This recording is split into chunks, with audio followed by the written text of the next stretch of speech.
All right, welcome back to the channel. Back here in the shop. Excuse the noise in the background. We had the trash man up on the road here.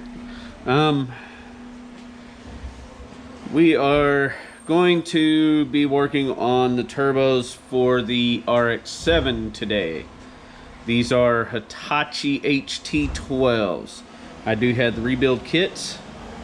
Let's see here. I'll see if I can kind of close this and show you without losing any of the parts that are still inside there. Let's see. See if you can see that.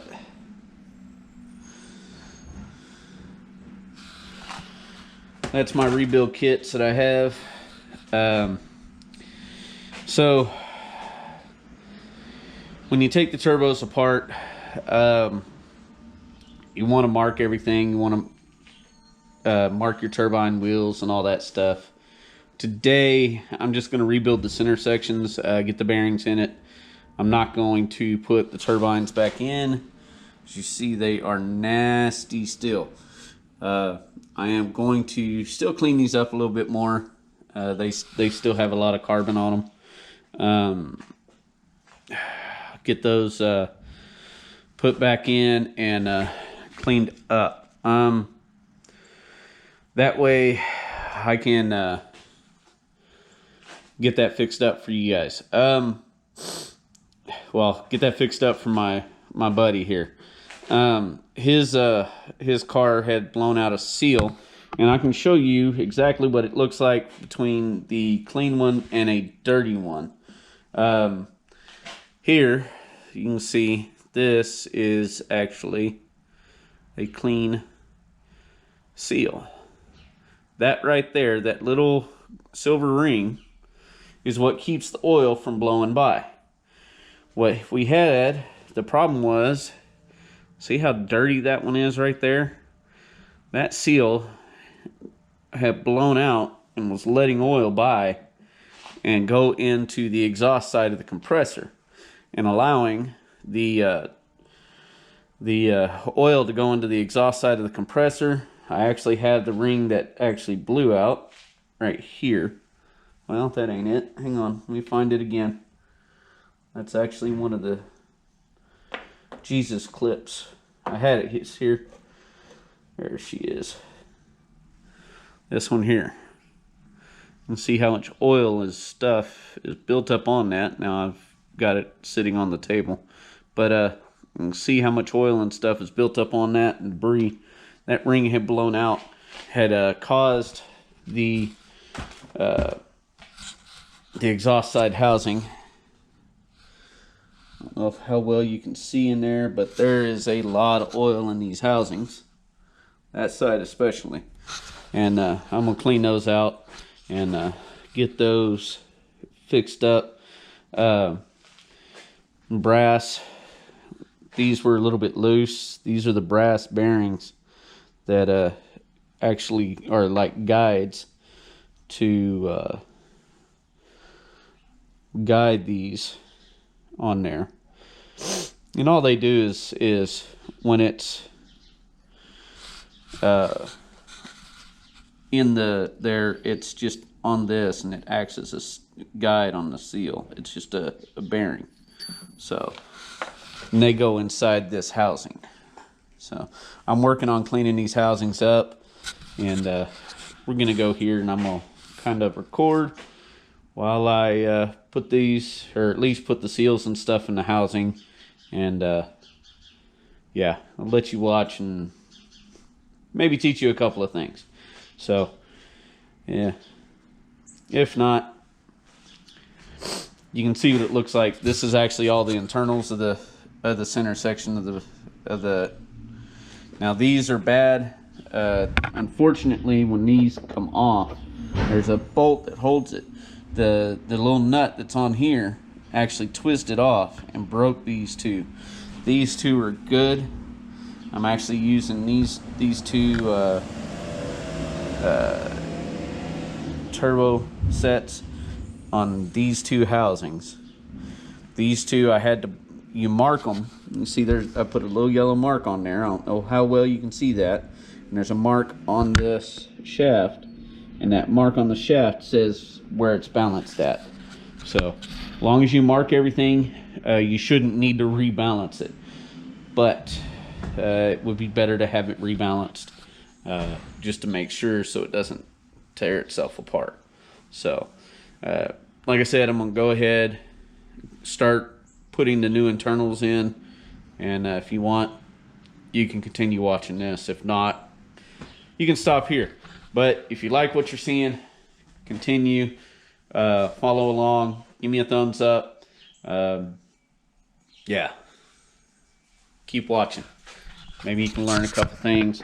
I'm not necessarily the best teacher, but yeah, follow along.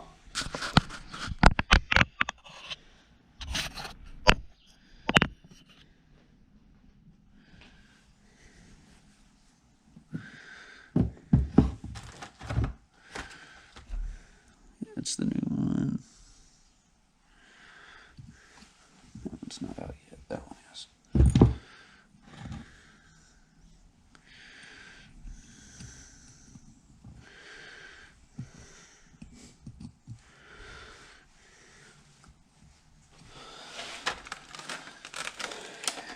They are held in by these tiny little clips. He basically call them Jesus clips. I don't know how well you can see that little thing. You can see. I don't like those things. They little bitty things. Fortunately, it is way down in there. I don't know how well you can see that. You can see I just put that little brass in there. Ooh, camera, focus.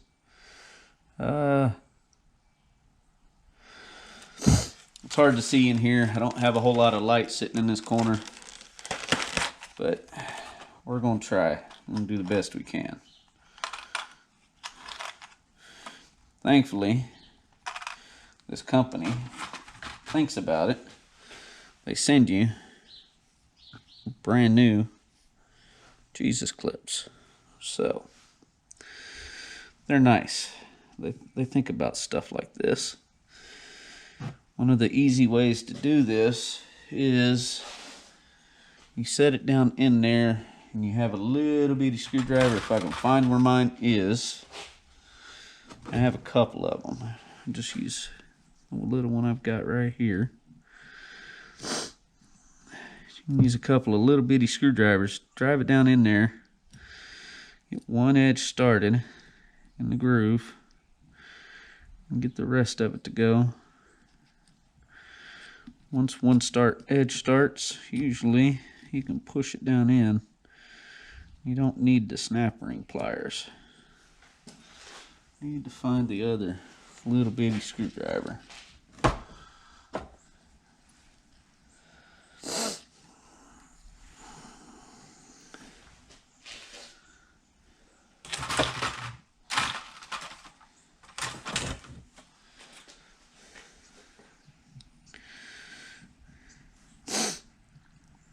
Joys of doing this stuff is you lose tools almost as the moment you set stuff down, literally.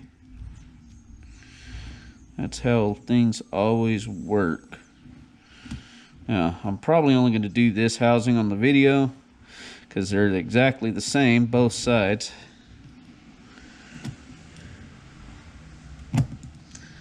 Ooh, don't go that way.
Alrighty, got that one locked in.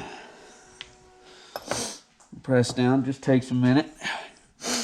Now, on this other side, it's a little bit different. You can see the whole setup is completely different. The way this side goes together is a whole different animal. And first thing we do is we take our bearing that we get. Again, a little brass. Drop it in there. Now, it's already got clips in it, and I'm reusing the old clips. It's not a problem to reuse those old clips. You can do that if you want to. If they're already in there and they're not bad, reuse them, man. It's not going to hurt anything. Looks like my brass is bigger than theirs. So I need to reuse this old brass. But I'm going to use my new slip.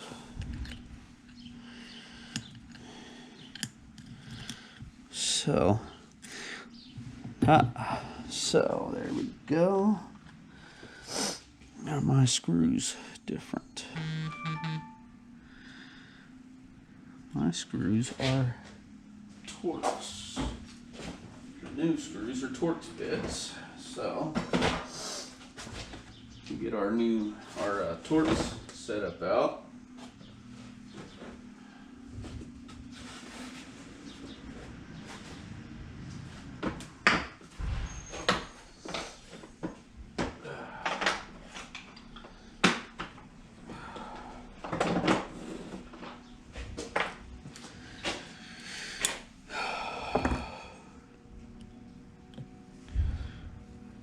But they look like they thread perfectly.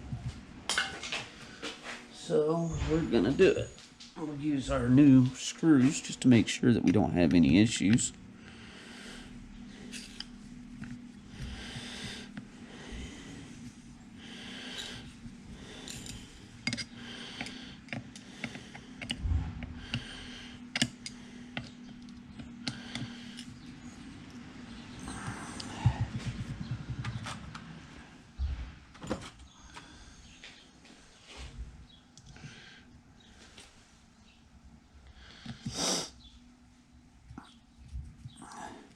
I actually like these Torx screws a little bit better than the little hex heads that they gave me.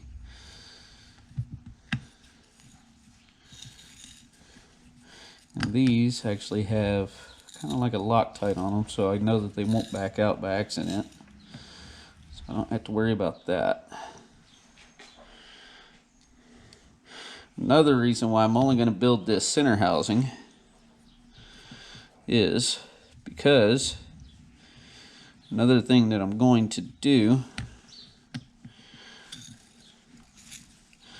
is I'm going to get some ceramic high temp paint, and I'm going to paint the center housings before I put it back together. Now, another thing that we have to do is, you see, here's another one of the center pieces. This is the same piece. Now, on this, you see that there's this bushing. Okay, we're going to replace it with a new one. Okay, what we gotta do is come in here, get our new bushing, and gently, and I'm gonna use a brass hammer, come in here and tap it into place until it's flat at the bottom.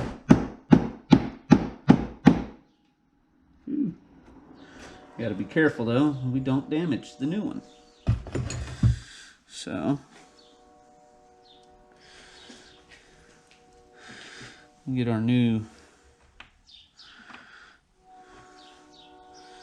set up here. That goes in here.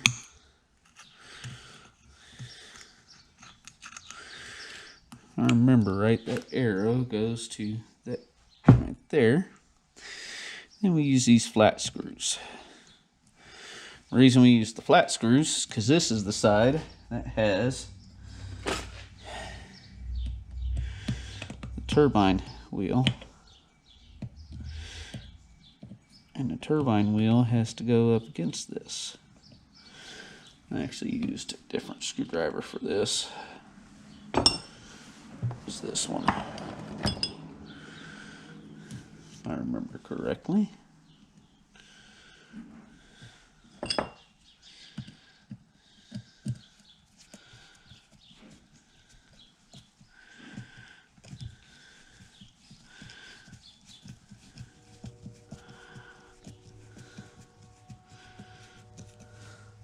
Yeah, I know the tip of the screwdriver is a little bit dirty. I'm sorry. Just apologize for that. Sometimes things get a little bit nasty when I'm setting it down on the table.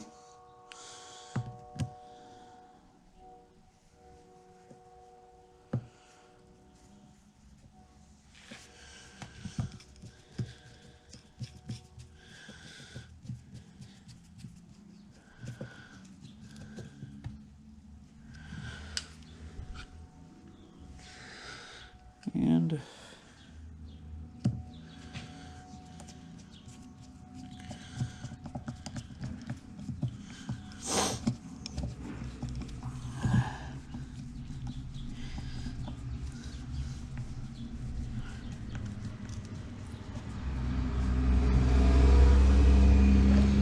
that is how these center sections go back together. Now on this side, we do have this plate here. It ends up sitting here before the exhaust turbine goes on here. I am going to clean up this plate, make it look a lot better. But before you slide these in, you know, you have, the way this goes is this plate, turn around, slide this through. Just ease it in, just like that. And then your intake turbine goes on this side here. So generally that's what you have, and then you put your housings on. I'm not going to do this because this starts to press on and gets a little bit more difficult to take off. This just slides off there. So that is how you rebuild the center section of your turbine. And there you go.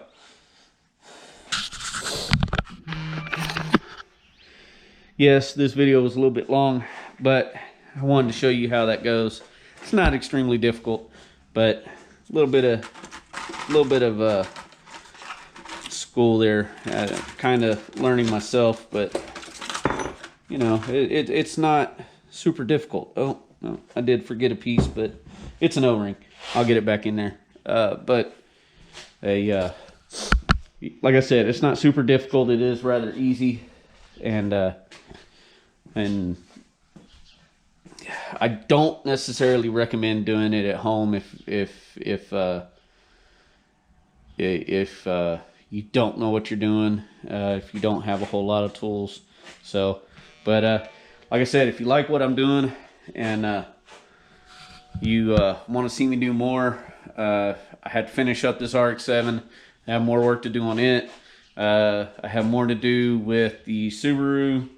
I have to finish the 440, which is, well, the Nemo Ranger build. This is going to be a long project. We're getting ready to start cutting the frame up and start building it, and that one's going to be a long project. So stay on the channel, and should be bringing you good things. And thank you.